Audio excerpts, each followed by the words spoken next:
Welcome to Jahangir study. मैं संतोष जहांगीर। आज हम कक्षा 12th के अंदर जो प्राणित विज्ञान है उसके इकाई जो 4 नंबर की इकाई है उसका लेसन 3 का अध्ययन करेंगे। तो अपना 40 नंबर का जो मैटर है उसकी तरफ हम बढ़ रहे हैं। 30 नंबर का कंप्लीट हो गया, अपने 3 इकाई हो गई। अब चौथी इकाई के अंदर भी हम आज इसका तीसरा लेसन ले रहे हैं, भारत और वैश्वीकरण। इसका लेसन ले रहे हैं भारत और वैश्वीकरण। ये इकाई 4 है। इसके बाद में ये इकाई इसका खंड पूरा हो जाएगा। इसके बाद में हम लेंगे अगला इसके बाद में जो 2 लेसन हैं उसके बाद में हम लेंगे जो उसकी खंड ब उसके अंदर संविधान की इसके बारे में हम अध्ययन करेंगे। तो देखते हैं भारत और वैश्वीकरण। अब वैश्वीकरण का विकास कैसे हुआ। अब जैसे बात करते हैं भारत और वैश्वीकरण, तो भारत के ऊपर वैश्वीकरण का क्या प्रभाव पड़ा, वैश्वीकरण का विकास कैसे हुआ, उन सब का अध्ययन करते हैं। वैश्वीकरण क्या है ये सब हम देखेंगे इस लेसन में। तो वैश्वीकरण का विकास 20वीं शताब्दी के अंतिम दशक में संचार क्रांति ने समूचे विश्व को एक वैश्विक गांव में तब्दील कर दिया। यानी उस समय 20वीं शताब्दी के अंतिम समय में क्या हुआ, संचार कम्युनिकेशन उसकी जो क्रांति थी, संचार क्रांति थी, उससे क्या हो गया, आईटी के द्वारा संपूर्ण विश्व एक हो गया। इंटरनेट के द्वारा सबको एक कर दिया गया, सबको जोड़ दिया गया। तो ऐसे से सारा विश्व क्या हो गया, एक गांव, एक विलेज, ग्लोबल विलेज हो गया। इसको क्या है, वैश्विक गांव। पूरे विश्व को हम जैसे मान लो एक गांव की तरह हो गया। गांव में हम हर किसी से संपर्क कभी भी कर सकते हैं, हर समय।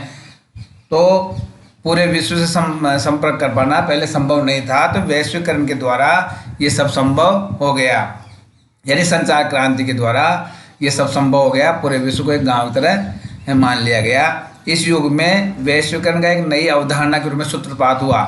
मतलब इस युग के अंदर 20वीं शताब्दी के अंतिम दशक के अंदर एक नई अवधारणा का सूत्रपात हुआ। दूसरे विश्व युद्ध के बाद विचारधारा के आधार पर विश्व 2 भागों में बट गया था। जो आपका शीत युद्ध के बारे में, जैसे पूंजीवादी और साम्यवादी व्यवस्था थी, निजीकरण। और जैसे 2 भाग कौन कौन से, अमेरिका और सोवियत संघ था। वो अपने शीत युद्ध संबंधी जो बातें, वो शीत युद्ध का दौर था उसके बाद की बात है। उसके बाद में आया था वैश्वीकरण। अब देखते हैं हम आगे। एक और पूंजीवाद, निजीकरण और उदारवाद समर्थन करने वाले देश थे। एक तरफ तो जो देश थे 2 भागों में विश्व बट गया। एक तरफ वो देश थे जो पूंजीवाद का और निजीकरण का क्या करते थे, समर्थन करते थे, और उदारवाद का समर्थन करने वाले देश थे। जबकि दूसरी तरफ क्या थे, साम्यवादी, समाजवादी विचारधारा वाले देश। साम्यवाद क्या था, उसके अंदर साम्यवाद में क्या होता है कि उसमें क्रांति संघर्ष होता है, और समाजवादी विचारधारा देश थे। तो इसमें क्या हुआ, प्रथम गुट का नेतृत्व कौन कर रहा था, संयुक्त राज्य अमेरिका कर रहा था, जो पूंजीवादी धारणा थी। पूंजीवाद, निजीकरण, उदारवाद समर्थन कौन कर रहे थे, जो अमेरिका। मैंने आपको बताया 2 ध्रुवों में बटा हुआ था विश्व। एक था संयुक्त राज्य अमेरिका और दूसरा था सोवियत संघ।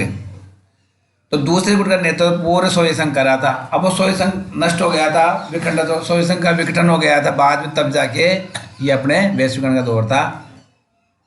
तो दूसरे गुट का नेतृत्व तो सोवियत संघ कर रहा था। पहले सोवियत संघ था, अब इसका अलग अलग भाग हो गए, सोवियत संघ का विघटन हो गया। हम देखते हैं इन दोनों गुटों के मध्य पारस्परिक राजनीतिक और आर्थिक संबंध न के बराबर थे। अभी 2 गुट थे, दोनों में संबंध, कोई संबंध नहीं रहा इन दोनों में।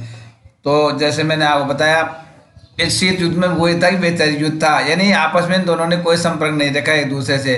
अमेरिका के साथ वाले देश थे जो, और सोवियत संघ के जो देश थे, 2 गुट थे, दोनों गुटों में आपस में कोई संबंध नहीं था। संयुक्त राष्ट्र संघ के दोनों गुटों के सभी देश सदस्य थे।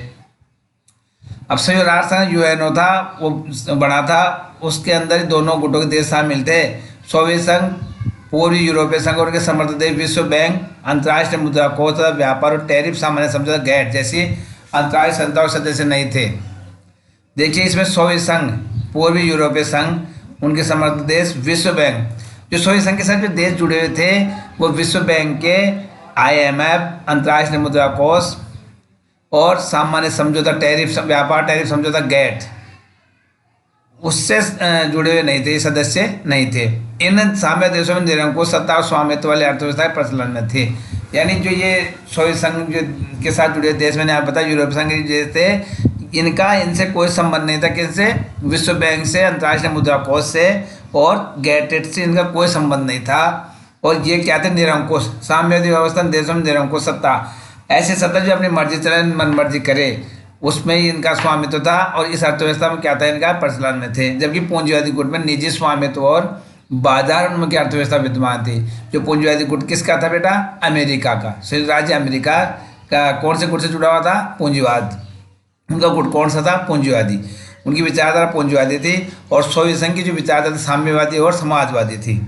तो साम्यवादी समाजवादी क्या थी, वो अपने निरंकुश सत्ता। साम्यवाद का मैंने मतलब था झगड़ा, लड़ाई झगड़ा ये होता है, मार्क्स का, कार्ल मार्क्स का सिद्धांत सब कुछ इससे संबंधित है। और ये जो पूंजीवादी थे, ये निजी संपत्ति को, स्वामित्व को महत्व देते, बाजार की अर्थव्यवस्था पर इनका पूरा ध्यान केंद्रित था। साम्यवादी व्यवस्था में कोरी आर्थिक विषमता और शोषण दूर करने की संभावना अंतर्निहित, लेकिन स्वतंत्रता, प्रेरणा और समृद्धि की संभावना न के बराबर थी।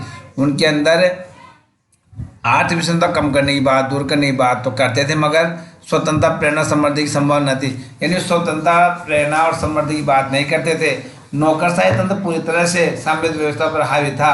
जो नौकरशाही था वो पूरी तरह किस पर हावी था, जो साम्यवादी व्यवस्था उस पर हावी था। जो भी शासन करने वाले जो पदाधिकारी नौकर थे वो किस पर निर्भर थे, वो किस पे हावी थे, साम्यवादी व्यवस्था पर हावी थे। जबकि पूंजीवाद स्वतंत्र था। अब पूंजीवाद किसको महत्व दे रहा था, स्वतंत्रता, प्रेरणा और विकास और स्वप्न दिखाकर अर्ध विकसित एवं विकासशील देशों को अपनी ओर आकर्षित करने में लगा हुआ था। ये दोनों देश अपनी ओर सभी देशों को आकर्षित करने में लगे हुए थे। पूंजीवाद क्या सपना दिखा रहा था इन देशों को, जो विकासशील थे, कौन से थे, विकासशील जिनमें पहले शोषण किया गया हो, जो भूतकाल में किसी दूसरे देश के अधीन रहे हो, वो विकासशील थे जिनका विकास नहीं हुआ। अर्ध विकसित देश जिनका विकास पूर्ण रूप से नहीं हुआ, वो थे अर्ध विकसित देश। तो आकर्षित करने का इनका तरीका अलग अलग था, लेकिन शोषण को दूर करने प्रति गंभीर नहीं था। लेकिन कोई भी शोषण को दूर करने प्रति इतना गंभीर नहीं था। आगे हम देखते हैं इसमें, सोवियत संघ के तत्कालीन राष्ट्रपति मिखाइल गोर्बाचोव, उस समय सोवियत संघ के जो राष्ट्रपति मिखाइल गोर्बाचोव थे, तो उन्होंने एक नई नीति अपनाई। कौन सी नीति अपनाई, आर्थिक उदारीकरण। इसको आप ध्यान रखना।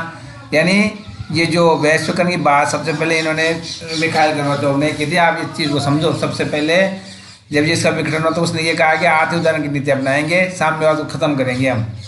वैश्वीकरण, साम्यवाद को विश्व के लिए समय की मांग को बताया।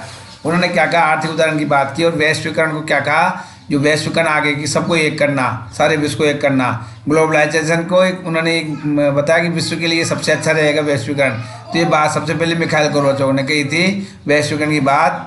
और साम्यवाद और विश्व के लिए समय की मांग बताया, और कहा कि साम्यवाद होना चाहिए मगर उदारीकरण, वैश्वीकरण भी होना चाहिए। परिणाम स्वरूप सोवियत संघ 1991 में कई टुकड़ों में बढ़ गया। तो जो वैश्वीकरण क्या, साम्यवाद क्या चाहता था पता है, साम्यवाद की जो विचारधारा की निरंकुशवादी थी, उसके अंदर आर्थिक उदारीकरण की बात करके मिखाइल गोर्बाचोव ने क्या कर दिया, इससे उसका सोवियत संघ क्या हो गया, विखंडन हो गया। उन्हीं निरंकुश सत्ता का अंत हो गया और सोवियत संघ कई टुकड़ों में 1991 में बढ़ गया। सोवियत संघ का विघटन कब हुआ था, 1991 में। ये याद रखना, सोवियत संघ का विघटन कब हुआ, 1991 में। इस प्रकार साम्यवादी गुट में विचारधारा की पराजय हो गई। जो साम्यवादी विचारधारा थी ना, वो नष्ट हो गई, उसकी पराजय हो गई। और अमेरिका के नेतृत्व में पूंजीवादी गुट में विचारधारा की विजय हो गई। अमेरिका के नेतृत्व में जो अब आज भी अमेरिका विश्व का नेतृत्व कर रहा है, अमेरिका के नेतृत्व में पूंजीवाद की विजय हो गई और इसकी साम्यवादी पराजय हो गई। पश्चिमी पूंजीवादी देशों ने महसूस किया है कि जिन देशों के साथ उनके आर्थिक संबंध नहीं है, उनके साथ नवीन संबंध बनाने में उनकी समृद्धि नई ऊंचाई छू सकती है। और अमेरिका ने, जो इन देशों ने क्या किया, पश्चिमी पूंजीवादी देशों ने क्या किया, जो भी देश थे इससे जुड़े, उन्होंने कहा जिन लोग जिनके उनके साथ उनका क्या मकसद था, आर्थिक संबंध किनके साथ बनाएंगे, जिनके पास संसाधन नहीं है, जो कमजोर है, उनके आर्थिक संबंध नहीं है, उनके साथ नवीन संबंध बनाने से क्या होगा, जो वैश्वीकरण की विचारधारा बहुत ज़्यादा ऊंचाई को छू सकती है। यानी हर देश को वैश्वीकरण से जोड़ा जाए। ये बात किसने बताई, पूंजीवादी देशों ने कही, पश्चिमी पूंजीवादी देशों ने कही कि सभी देशों को एक करना है। भारत भी सदस्य बन गया, जुड़ गया। अब हम देखते हैं वैश्वीकरण होता क्या है। ये तो विकास की बात की हमने, कैसे विकास हुआ था, इसी बात सबसे मिखाइल गोर्बाचोव ने की, वो याद रखना आपको। फिर सोवियत संघ का विघटन हो गया और पूंजीवादी ये व्यवस्था थी, विश्व में दो भाग बटे हुए थे। अब वैश्वीकरण होता क्या है, इसका मतलब समझो आप। वैश्वीकरण का अर्थ अंतर्राष्ट्रीय एकीकरण, यानी पूरे विश्व को एक करना। विश्व व्यापार का खुलना मतलब विश्व व्यापार का खुलना, यानी विश्व व्यापार का सभी पूरे विश्व से व्यापार की जो बनता है एक दूसरे से व्यापार नहीं कर सकते तो उसको खोलना, हर देश से व्यापार कर सकता था, प्रत्येक देश प्रत्येक प्रकार का निर्यात आयात कर सकेंगे, जो उनमें रोक थी वो हटाई गई। उन्नत संचार साधनों का विकास, उन्नत संचार साधनों का विकास वैश्वीकरण है। वित्तीय बाजारों का अंतर्राष्ट्रीयकरण, बहुराष्ट्रीय कंपनी का महत्व बढ़ाना, जनसंख्या का देशांतर गमन, व्यक्तियों, वस्तुओं, पूंजी, आंकड़ों व विचारों की गतिशीलता बढ़ना। ठीक है, ये चीजें वैश्वीकरण में आती है।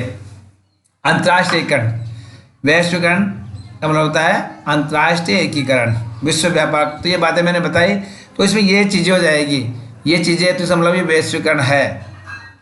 और संचार साधनों का विकास करना, उन्नत। बहुराष्ट्रीय कंपनियां, तो दूसरे देशों की जो कंपनियां उनको महत्व देना अपने देश के अंदर। जनसंख्या, यहाँ के लोग दूसरे देश में जा सकते हैं, वहाँ के लोग यहाँ आ सकते हैं। वस्तुओं पूंजी का क्या करना, गतिशीलता बढ़ना, वस्तुओं को एक स्थान दूसरे स्थान में आसानी से ले जा सके और ला सके। अब इसमें क्या बताया गया, इसका जो शॉर्ट में क्या बताया गया, यह एक ऐसी प्रक्रिया है जिसने वैविध्यपूर्ण दुनिया को एकल समाज में एकत्र किया है, यानी संपूर्ण दुनिया को एक कर दिया गया है, सारे समाज को एकत्र कर दिया गया है। ये क्या है, वैश्वीकरण। ठीक है, ग्लोबलाइजेशन, यानी एक करना, वैविध्यपूर्ण दुनिया को क्या कर देना, एक कर देना। हालांकि वैश्वीकरण बहुत चर्चित विवादित विचारधारा, परंतु इस बात पर आम सहमति है कि वैश्वीकरण के दौर में लोगों, पूंजी, माल और विचारों के अंतर्राष्ट्रीय प्रभाव में अभूतपूर्व वृद्धि हुई है। वैश्वीकरण के कारण इसकी कई वैश्वीकरण की बुराइयां भी है, अच्छाइयाँ भी है, चर्चित विवादित है ये। इससे क्या हो जाता है कि आप समझते हो कि इसमें फायदे तो नुकसान ही बहुत ज़्यादा है, वो हम आगे बढ़ेंगे। फिर मैं थोड़ी एक बात बताना चाहूँगा कि जैसे दूसरे देश की कोई वस्तु है अपने देश में बेचेंगे, हमारे देश से तुलना वस्तु है, अगर उनकी अच्छी है तो उसको ज़्यादा ले लेंगे, तो उसको खरीदेंगे, उसकी बिक्री, उसका उत्पादन, उसकी जो बिक्री ज़्यादा होगी, तो हमारे देश की वस्तुओं को, जो बढ़िया स्वदेशी वस्तुओं को क्या होगा, उनका उत्पादन घटेगा, उनकी कमी, उनकी क्या मांग कम हो जाएगी। तो ये हमारे लिए नुकसानदायक भी हो सकता है और फायदेमंद भी है। हमारे देश की चीज़ें अच्छी है, अगर दूसरी जगह जाती है तो उनको ज़्यादा फायदा होगा। तो इस प्रकार ये लाभदायक, तो ये क्या है, इसमें ये जो विचारधारा ना, ये एक तरीके से विवादित विचारधारा है, मगर ये दुनिया के लिए बहुत ज़रूरी है। वैश्वीकरण में लोगों, पूंजी, माल और विचारों के अंतर्राष्ट्रीय प्रभाव अभूतपूर्व वृद्धि हुई। भारत वैश्वीकरण के अभाव शत्रुता नहीं रहा है। अब भारत की बात, लेकिन भारत और वैश्वीकरण की बात करते हैं, तो भारत भी इस वैश्वीकरण से नहीं बच सका। पहले और देशों ने इसको अपनाया, सोवियत संघ, अमेरिका, फ्रांस, जर्मनी, इन देशों ने अपनाया, तो भारत ने भी आखिर में इसको अपना ही लिया, वैश्वीकरण को।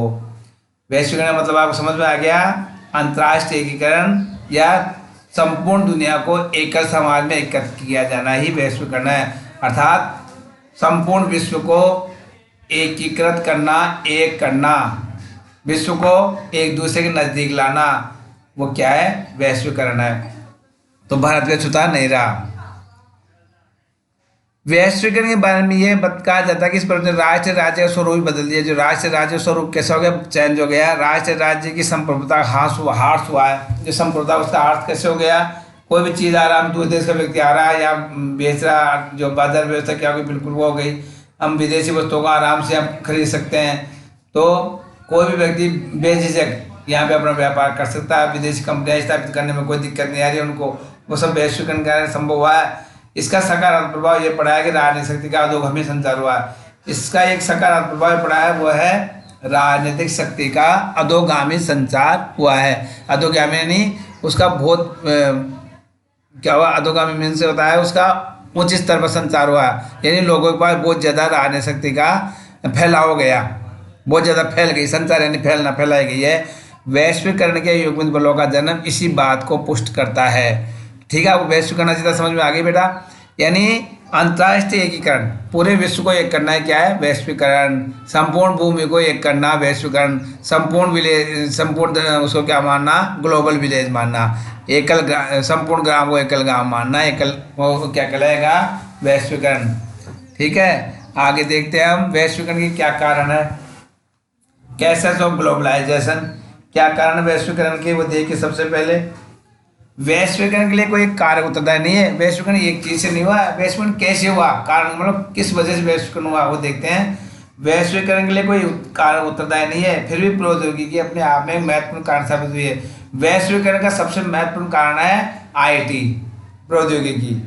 ठीक है, आईटी के द्वारा ये वैश्वीकरण संभव हुआ है। यानी हम यहाँ से भी दूसरे देशों से संपर्क कैसे संचार के द्वारा, टेक्नोलॉजी द्वारा कर सके। अगर ये नहीं थे तो हम कैसे कर सकते थे। अब आज जैसे मान लो आप यहाँ से अमेरिका के अंदर तुरंत बात कर सकते हो, अमेरिका के अंदर आप कोई भी सूचना भेज सकते हो तुरंत। अमेरिका के द्वारा, अमेरिका से आप कोई भी चीज़ है ना जो ईमेल इंटरनेट के द्वारा हम कितनी बड़ी सूचना हम प्राप्त कर सकते हैं, उनके जो प्रोडक्ट उनकी जानकारी प्राप्त कर सकते हैं। किसी भी देश के प्रोडक्ट की जानकारी हम नेट के द्वारा, इंटरनेट के द्वारा, ईमेल के द्वारा हम जानकारी प्राप्त कर सकते हैं, उसकी लिस्ट मंगा सकते हैं। अगर ये नहीं होता तो कैसे करते हम। जैसे आज हमारे को मान लो एक उदाहरण दे रहे हैं हम आपको, जैसे प्रैक्टिकल है, यहाँ की कोई चीज़ है हमारे इंडिया के अंदर, मान लो जैसे कोई केमिकल है या कोई पदार्थ है, जैसे कोई भी चीज़ है तो उसकी जो मार्केट की जो वैल्यू है ना कितनी कीमत की है, तो उसी कीमत की तुलना में हम दूसरे देश से हम संपर्क करें तो तुरंत हमको मालूम पड़ सकता है, उपभोक्ता तुरंत जानकारी प्राप्त कर सकता है। जैसे यहाँ का प्रोडक्ट है और उपभोक्ता चाहता है अमेरिका प्रोडक्ट क्या रेट हो, तो उसका पता उसको लेना है मान लो, तो उसको हाथ क्या मालूम पड़ सकता है। ये किसी द्वारा, आईटी के द्वारा ये संभव है, संचार क्रांति के द्वारा। तो पहला कारण क्या है, वैश्वीकरण प्रमुख कारण प्रौद्योगिकी यानी आईटी महत्वपूर्ण कारण हुआ है, जिसके अंदर टेलीग्राफ जो फैक्स होता है, टेलीफोन और माइक्रोचिप इंटरनेट के नवीन आविष्कार ने पूरी दुनिया में संचार क्रांति का सूत्रपात किया। टेलीग्राफ फैक्स होता है जिस यहाँ से हम कोई भी टाइप करके वहाँ भेज सकते हैं, और टेलीफोन आप जानते हो, माइक्रोचिप इंटरनेट होता ही है। तो संचार क्रांति सूत्रपात इसी के द्वारा हुआ है। उन्नत प्रौद्योगिकी के कारण विचार पूंजी स्वस्थ और लोगों की विश्व में विभिन्न भागों में आवाजाही बढ़ गई है, और इस टेक्नोलॉजी के द्वारा वस्तु और लोगों की विश्व में विभिन्न भागों में क्या हो गई, वो क्या बढ़ गई है, उसके अंदर आवाजाही, यानी एक स्थान दूसरे स्थान आसानी से वो जा सकते हैं। तो ये भी कैसे बढ़ गई, आवाजाही भी बढ़ गई इसके द्वारा। विश्व के एक हिस्से में घटने वाली घटना प्रभाव पूरी दुनिया में पड़ने लगा है। आज विश्व में जो घटना, एक घटना प्रभाव पूरी दुनिया पे पड़ने लग गया। हम किसी भी घटना को तुरंत वहाँ से हम इंटरनेट के द्वारा या संचार आईटी के द्वारा हम पता लगा सकते हैं क्या घटित हो रहा है। तो हम विश्व के एक देश, एक प्रत्येक देश एक दूसरे बिल्कुल नज़दीक आ गया, एक गांव की तरह। जैसे गांव में से पड़ोसी साथ साथ रहते हैं, उस तरह पूरा विश्व क्या हो गया, एक ग्लोबल विलेज बन रहा है। तो ये कारण थे बेटा, इस वजह से ये क्या नाम से महत्वपूर्ण कारण यही है, इसका यही कारण है आईटी सूचना क्रांति के द्वारा ही इसके अंदर क्या हुआ है, ये वैश्वीकरण बढ़ा है। अब वैश्वीकरण के क्या क्या प्रभाव पड़े, वैश्वीकरण के क्या क्या प्रभाव हमारे ऊपर पड़े। भाई वैश्वीकरण के हमारे समाज में, हमारे देश के अंदर हमारे तो क्या क्या प्रभाव पड़े वो देखते हैं हम। तो पहला है राजनीतिक प्रभाव, इसके वैश्वीकरण राजनीतिक प्रभाव क्या पड़ा। सेकंड आर्थिक प्रभाव क्या हुआ, इससे आर्थिक व्यवस्था में क्या प्रभाव पड़ा। नेक्स्ट सांस्कृतिक प्रभाव क्या हुआ। अब इन सबका हम डिटेल से अध्ययन, ये जो आपको याद रखना क्वेश्चन आ जाए, वैश्वीकरण प्रमुख प्रभाव तो 3 प्रभाव पड़े। वैश्वीकरण पहला प्रभाव राजनीतिक, आर्थिक और सांस्कृतिक। तो ये पॉइंट्स आपको याद होने चाहिए। अब इनका हम विस्तार से अध्ययन करेंगे। सबसे पहले हम देखेंगे वैश्वीकरण का राजनीतिक प्रभाव। ये पॉइंट्स हैं, इनको आप नोट आउट करोगे, लिख लिया करो आप इसको, पीडीएफ आपको उपलब्ध हो जाएगी। मैंने इसमें से हर जो महत्वपूर्ण चीज़ें वो छांट के आपको बताया, जो पूरा वो नहीं लिया है, सबको ऐसे कैसे ले ले, जो इम्पोर्टेंट है वो कंटेंट इसमें शामिल किया है। देखिए राजनीतिक प्रभाव क्या क्या पड़ा इसके द्वारा। वैश्वीकरण का सर्वाधिक प्रभाव राष्ट्रीय राज्यों पर पड़ा है, जो देश के राज्य हैं उन पर प्रभाव पड़ा है, राष्ट्र के राज्यों पर पड़ा है। वैश्विक स्तर पर परिस्थितिजनक बदलाव, एकीकृत अर्थव्यवस्था, अन्य प्रभावकारी प्रवृत्तियों के कारण संपूर्ण विश्व का राजनीतिक पर्यावरण वैश्वीकरण के प्रभाव में आ गया है। कैसे हुआ भाई ये वैश्विक स्तर पर पारिस्थितिक बदलाव, पूरे विश्व में बदलाव हो गया। और अर्थव्यवस्था क्या हुई, एकीकृत, यानी एक दूसरे से जुड़ गई अर्थव्यवस्था। इससे पूरे विश्व में इसका प्रभाव कैसे पड़ा, राजनीतिक प्रभाव कैसे पड़ा, इसकी वजह से पड़ा। जैसे आपको उदाहरण देना चाहूँगा मैं कि जैसे आपको मान लो अमेरिका की कोई वस्तु चाहिए, तो जब वैश्वीकरण नहीं था उससे पहले क्या था कि हमको चीज़ें लाना बहुत मुश्किल था, क्योंकि सरकार इजाज़त नहीं मिलती थी, उसके अंदर टैक्स बहुत ज़्यादा था, उसके अंदर है ना जो पाबंदियाँ बहुत ज़्यादा थी, और हम वो चीज़ प्राप्त नहीं कर सकते थे। अर्थव्यवस्था एक दूसरे से भिन्न थी, उसमें आपस में एक दूसरे से कोई भी वो नहीं था, संपर्क नहीं था। तो इस वैश्वीकरण के द्वारा ही अर्थव्यवस्था एक दूसरे से जुड़ गई, यानी एकीकृत अर्थव्यवस्था, विश्व की अर्थव्यवस्था क्या हो गई, एकीकृत हो गई है, और संपूर्ण विश्व का राजनीतिक वैश्विक प्रभाव में आ गया है। राष्ट्रीय राज्य के अवधारणा में परिवर्तन आने लगा। जो राष्ट्रीय राज्य होते हैं उनकी अवधारणा कैसे हो गई, परिवर्तित हो गई। स्वदेशी की बजाय विदेशी वस्तुएं भी हमारे को उपलब्ध होने लग गई और लोगों की जो स्वदेशी भावना वो उसकी बजाय विदेशी वस्तुओं की तरफ उनका आकर्षण बढ़ गया है।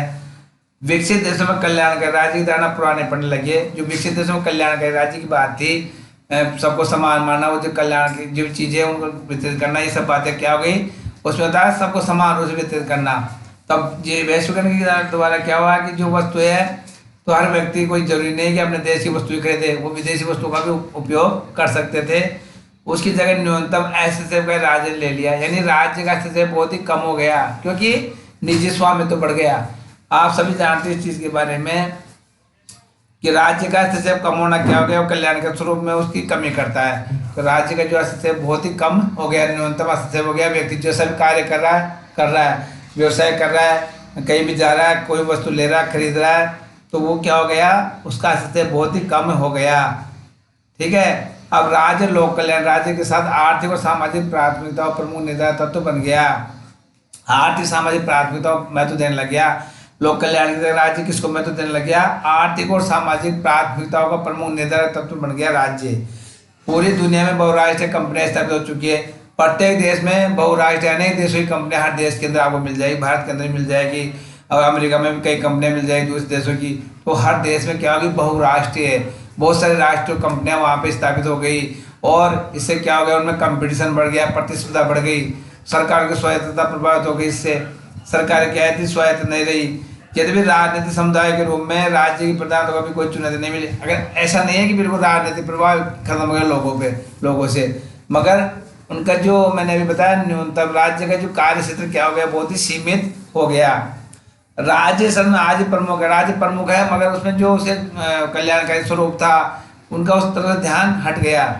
विश्व राजनीति में आज की राष्ट्रीय राज्य की महत्ता बनी हुई है। राज्य में कुछ प्रभाव कम है, मगर राज्य तकनीकी क्षेत्र में अग्रणी है।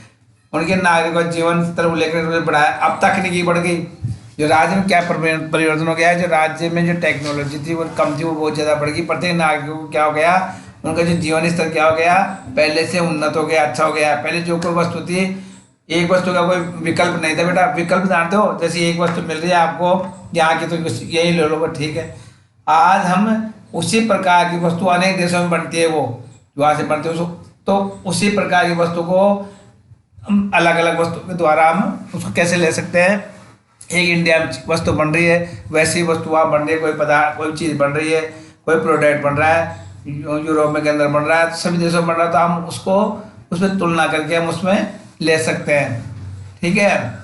और इससे क्या हुआ, इसके अंदर ये सूचना के तीव्र आदान प्रदान से नागरिकों का जीवन सहज हुआ है। यानी सूचनाओं के जो तेज गति से आदान प्रदान हो गया, इंटरनेट के द्वारा, ईमेल के द्वारा, फैक्स के द्वारा, जो भी है, इनसे इंटरनेट सूचना, इनसे क्या हो गया, जीवन कैसे हो गया, बहुत सहज हो गया। हम कोई भी वस्तु की जानकारी, किसी भी चीज़ की जानकारी हम आसानी से प्राप्त कर सकते हैं। 20वीं शताब्दी के उत्तरार्ध में अंतर्राष्ट्रीय संबंधों विश्व राजनीति पर अनेक वैश्विक तत्वों का प्रभाव रहा है।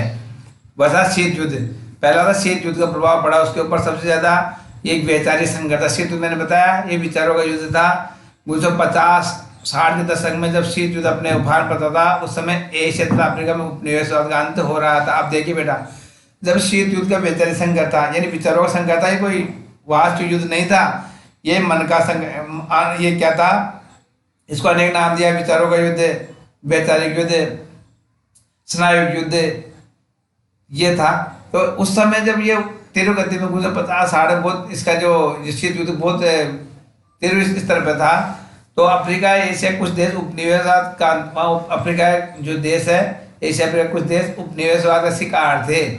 उपनिवेश मैंने आपको बताया दूसरे देश का दिन थे, तो उनका भी अंत तेजी से हो रहा था। जैसे भारत जैसे देश में उपनिवेशवाद बिल्कुल खत्म हो गया था, ब्रिटेन का उपनिवेश था भारत, तो 1950 में हमारा देश आज़ादी हो गया था, उसका संविधान लागू भी हो गया था, और कई देश जिनका लेट हुआ, तो 10 साल पीरियड के अंदर उपनिवेशवाद खत्म हो रहा था विश्व के अंदर से, और नए राष्ट्र राज्यों को दे रहा था और नए देश बन रहे थे। अब मानो नए राष्ट्र राज्य बन रहे थे, स्वतंत्रता, न्याय, समानता सिद्धांत इसके संघर्ष का आधार थे, और स्वतंत्रता, न्याय और समानता के लिए ही ये संघर्ष हो रहा था।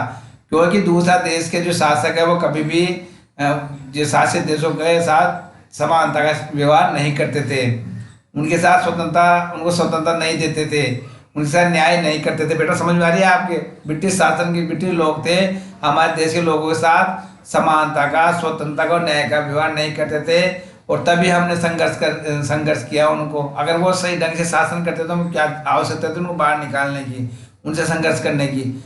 तो इन सिद्धांतों के प्रति पूर्वतः पश्चिम दोनों गुट अपने अपने ढंग से वैचारिक समर्थन कर रहे थे।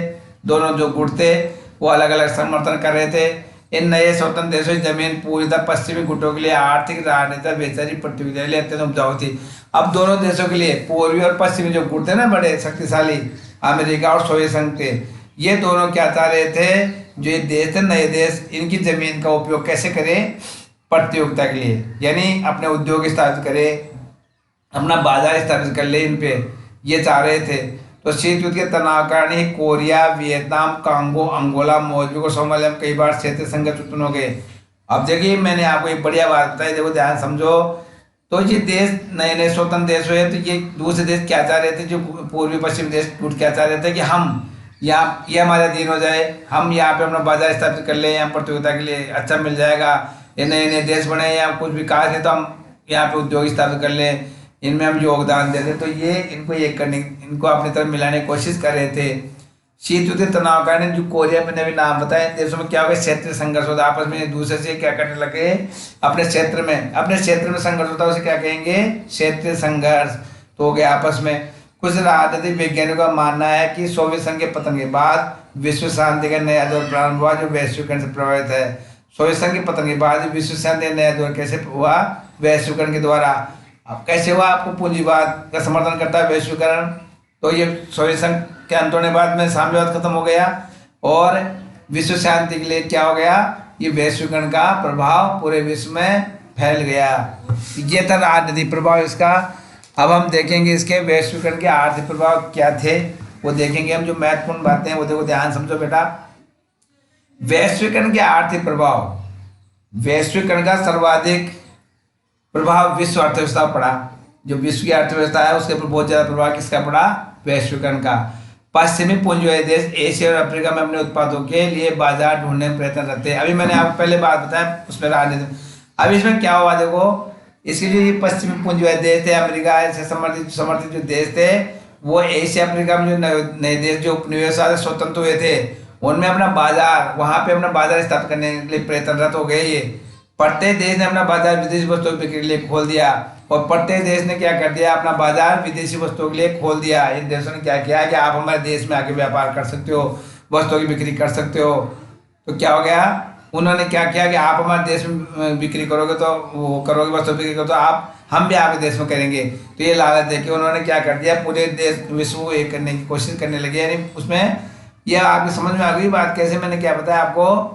ये पूंजीवादी देश थे, एशिया अफ्रीका के जो देश थे, उनके लिए उनको क्या कहा, क्या प्रलोभन दिया कि आप अपनी वस्तुओं को यहाँ पे बिक्री के लिए आप यहाँ पे बिक्री कर सकते हो, अपने उत्पाद को यहाँ बेच सकते हो, और हमें भी अपने यहाँ पे बाजार स्थापित करने के लिए आपको इजाजत देनी होगी। तो इस तरह शर्त रख के किया। और साथ ही क्या क्या हो गया, अंतर्राष्ट्रीय मुद्रा कोष IMF और विश्व व्यापार संगठन WTO दुनिया में आर्थिक नीतियों के निर्धारण प्रत्येक प्रभावी रूप से सक्रिय हो गए।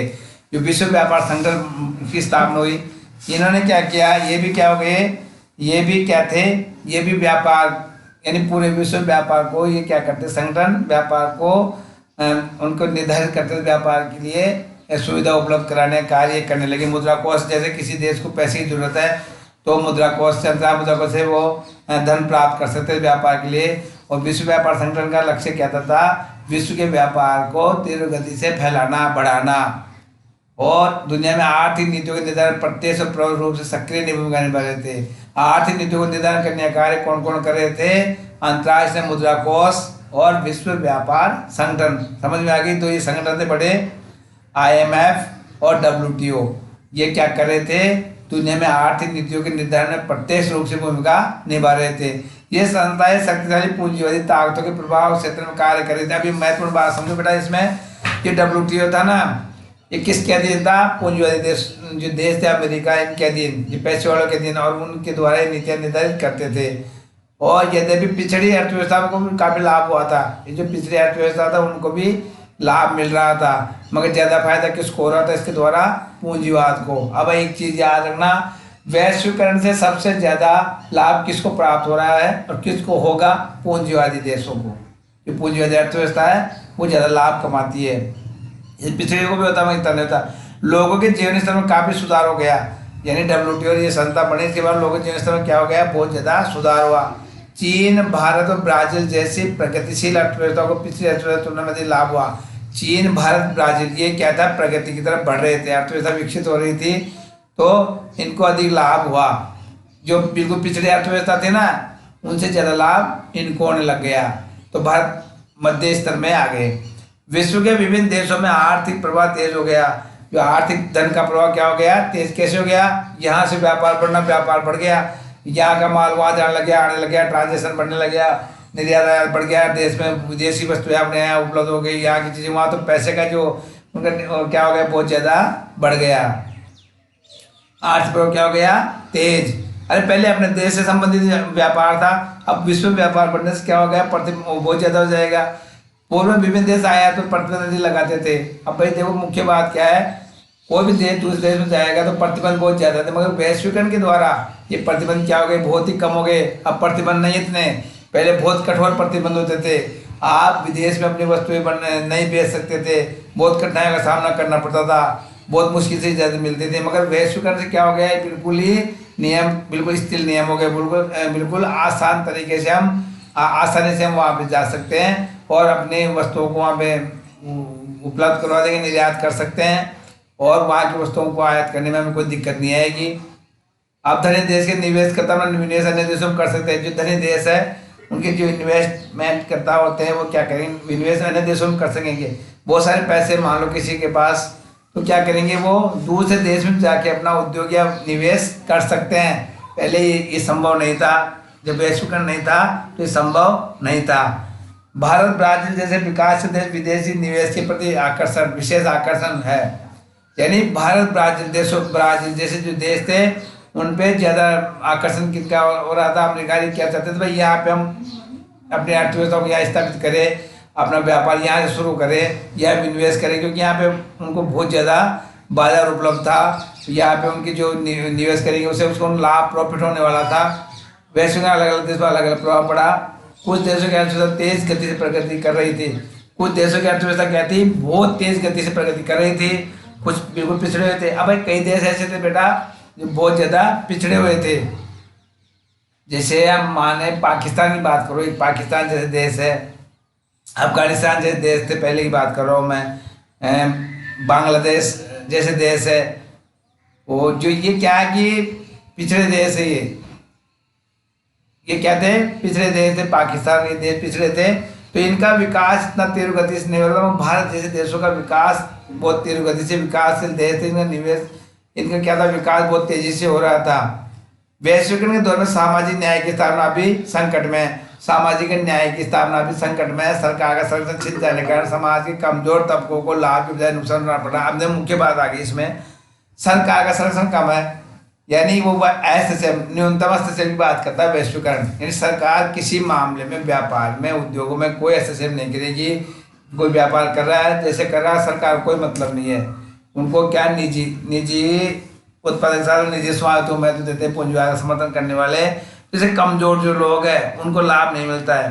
जो पैसे वाले लोग हैं वो उसका फायदा उठा लेते हैं, अमीर लोग हैं उसका फायदा उठा लेते हैं। जो कमजोर समाज, कमजोर तबके के लोगों को क्या होता है? इस वैश्वीकरण से नुकसान होता है। उनके पास पूंजी नहीं है, वो उसका निवेश कैसे करेंगे? किसका निवेश करेंगे? जिनको प्रॉफिट हो। और ये जो वैश्वीकरण क्या है? निवेश विनिवेश का दौर शुरू हो गया इसमें। और इसके अलावा आप देखिए, इसमें पूंजीवाद देशों में इतने अधिक मुनाफा होता है, पूंजीवादी देशों के इनसे बहुत ज़्यादा मुनाफा होता है। वैश्वीकरण ने पूरी दुनिया में वैचारिक क्रांति लाने का कार्य किया है, और पूरी दुनिया में क्रांति ला दी वैश्वीकरण ने। क्या ला दी? क्रांति। और अपने विचारों के आदान प्रदान में राष्ट्रीय सीमाओं का समाप्त हो गया। अपने विचार, आप यहाँ से दूसरे देश में भी अपने विचार प्रेषित कर सकते हो, वहाँ के आप कहीं भी अपने विचारों को व्यक्त कर सकते थे, अपने विचारों को सीमा नहीं रही, यानी राष्ट्रीय सीमा क्या हो गई? समाप्त हो गई। अपनी वस्तुओं को, अपने उत्पादकों को आप अपनी राष्ट्र की सीमा के बाहर भी ले जाके उनको निर्यात कर सकते थे। और इंटरनेट कंप्यूटर जुड़ी सेवाएं जैसे बैंकिंग, ऑनलाइन शॉपिंग जैसी चीज़ों का विकास बहुत आसान और सरल हो गया। इसके अलावा विकसित पूंजी देश हमने वीज़ा नीति को जो थी वो पहले सही थी उसको थोड़ा कठोर बना दिया 9/11 की घटना के बाद। 9 सितंबर 2011 की घटना में जब वो घटना हुई थी, वर्ल्ड ट्रेड पे हमला किया गया था, तो इस वजह थोड़ा सख्त कर दिया। अन्य देश के नागरिक, उनके नागरिकों की नौकरी, व्यवसाय, नात्यालय इस और वैश्वीकरण का अलग अलग देशों पर अलग अलग प्रभाव पड़ा है। कुछ देशों की अर्थव्यवस्था तेज गति से प्रगति कर रही है, मैंने अभी बताया आपको, और कुछ की कम कर रही है। इसमें आर्थिक प्रभाव में ये चीज़ें आप देखिए आपने, और देखिए क्या इसमें कुछ लोग वैश्वीकरण को नवोपनिवेश नाम देकर निंदा करें। अब कुछ लोग ये निंदा भी करते हैं, हम आगे आलोचना में देखेंगे उसको क्या नाम दिया, वैश्वीकरण क्या नाम दिया है, नवोपनिवेशवाद। याद रखना इसको, मैं बोल रहा हूँ बार बार समझो। वैश्वीकरण का नया नाम, वैश्वीकरण को नया नाम क्या दिया गया है, नवोपनिवेशवाद। कुछ लोग वैश्वीकरण को क्या कहते हैं, नवोपनिवेशवाद। अरे उपनिवेशवाद के बारे में मैंने आपको बताया था, और समझ लो एक बार। दूसरे देश का दिन देश, तो वैश्वीकरण के द्वारा भी हम एक दूसरे देशों की क्या होते जा रहे हैं, अधीन हो रहे हैं। ये नव उपनिवेशवाद, उपनिवेशवाद का नया रूप है ये बताया गया वैश्वीकरण का। उसके अंदर हम देखेंगे आगे वैश्वीकरण के सांस्कृतिक प्रभाव, क्या क्या सांस्कृतिक प्रभाव पड़े वो देखते हैं हम। देखिए बेटा, वैश्वीकरण के सांस्कृतिक प्रभाव, वैश्वीकरण ने केवल राजनीतिक आर्थिक से प्रभावित किया, अपितु इसका लोगों के सांस्कृतिक जीवन पर भी प्रभाव पड़ा है। इसका विश्व के देशों की स्थानीय संस्कृतियों का विस्तृत प्रभाव पड़ा है। अभी मैं आपको समझाऊंगा। इस प्रक्रिया से विश्व की परंपरागत संस्कृतियों का सबसे अधिक खतरा पहुंचने की आशंका। अब देखिए क्या हुआ, वैश्वीकरण के द्वारा आप जैसे आप दूसरे देश में जाते हो तो वहाँ की संस्कृति से आप प्रभावित हो जाओगे, व्यापार करने के लिए जाते हैं तो पहले की तरह। तो इससे क्या होगा, वहाँ की संस्कृति से आप प्रभावित हो जाओगे, अपनी संस्कृति को क्या कर दोगे आप, उस पर कम, उस संस्कृति को बिल्कुल थोड़ा कम ध्यान देने लग जाओगे, और जो अपनी जो पुरानी संस्कृति की तरफ चाव झुकाव कम हो जाएगा। जैसे उदाहरण के लिए एक व्यक्ति जो अमेरिका जाके रहने लगे, भारत का व्यक्ति अमेरिका जाके रहने लग गया, तो वो वहाँ की संस्कृति प्रभावित होकर अपनी संस्कृति को भूलने लग जाएगा। तो क्या होगा इससे क्या होगा, उनकी संस्कृति, परंपरागत संस्कृति खतरे में पड़ जाएगी। और इससे एक चीज ये भी होगा, और संस्कृति में मिश्रित प्रभाव पड़ेगा। यहाँ से वो दूसरे देश में गया तो उनसे कुछ सीखा, फिर वहाँ गया, तो इस प्रकार से वो मिश्रित संस्कृति प्रभाव में आ जाएगा, वो एक मिश्रित संस्कृति हो जाएगी। वैश्वीकरण सांस्कृतिक समरूपता को जन्म देता है। वैश्वीकरण से क्या होगा, सांस्कृतिक समरूपता यानी संस्कृति को समान होने का जन्म देता। समरूपता स्थापित होती है, संस्कृति को एक समान होने की तरफ कदम अपना, यानी वहाँ से हम कुछ सीखेंगे, यहाँ से हम कुछ सीख रहे हैं, तो उनको एक समान रूप मिल रहा है, समरूपता हो रही है, समानता हो रही है उनका, जिसका विशिष्ट देश संस्कृति प्रतिकूल प्रभाव पड़ा है। जो देश की संस्कृति है खुद की, उस पर प्रभाव किसके द्वारा पड़ रहा है, इस वैश्वीकरण के द्वारा। कैसे विदेशी संस्कृति का प्रभाव हमारे ऊपर पड़ रहा है, हमारी संस्कृति हम भूल रहे हैं, उसको अपना रहे हैं, यहाँ की संस्कृति दूसरे देश संस्कृति वाले अपना रहे हैं। तो सांस्कृतिक समरूपता के नाम में पश्चिमी सांस्कृतिक मूल्यों को अन्य आधुनिक संस्कृति में लादा जा रहा है। जो प्राचीन संस्कृतियाँ हैं, जो उन पर क्या किया जा रहा है, पश्चिमी सांस्कृतिक प्रभाव ज़्यादा किया जा रहा है। मैंने आपको पता है पश्चिमी देश विकसित देशों की श्रेणी में आ रहे हैं, वो क्या करते हैं, अपनी संस्कृति का फैलाव भी करते हैं। आर्थिक राजनीतिक प्रभाव के अलावा या देशों में जो उन्होंने निवेश कर रखा है, व्यापार कर रखा है, आर्थिक प्रभाव के साथ साथ वो क्या कर रहे हैं, सांस्कृतिक प्रभाव भी इन संस्कृतियों को लाद रहे हैं, लोगों पे सांस्कृतिक प्रभाव में भूल ले रहे हैं। उनके खान पान, रहन सहन, जीवन शैली का प्रतिकूल प्रभाव हमारे पर पड़ रहा है, और पड़ा है, पड़ भी रहा है। आप सभी देखते हो हमारी जो भारतीय संस्कृति प्राचीन संस्कृति में, जो अब इस समय संस्कृति में बहुत अंतर है, बहुत चीज़ें हमने विदेशी संस्कृति ग्रहण कर ली है, हमारे जीवन शैली में बहुत प्रभाव पड़ गया, विपरीत प्रभाव पड़ गया है। वैश्वीकरण सकारात्मक पक्ष ये भी है कि प्रौद्योगिकी के विकास के प्रभाव से एक नवीन विश्व संस्कृति उदय भी हो रहा है। अब आपको समझ में आई बात, हमारा खान पान भी विदेशी खान पान की तरह हो गया।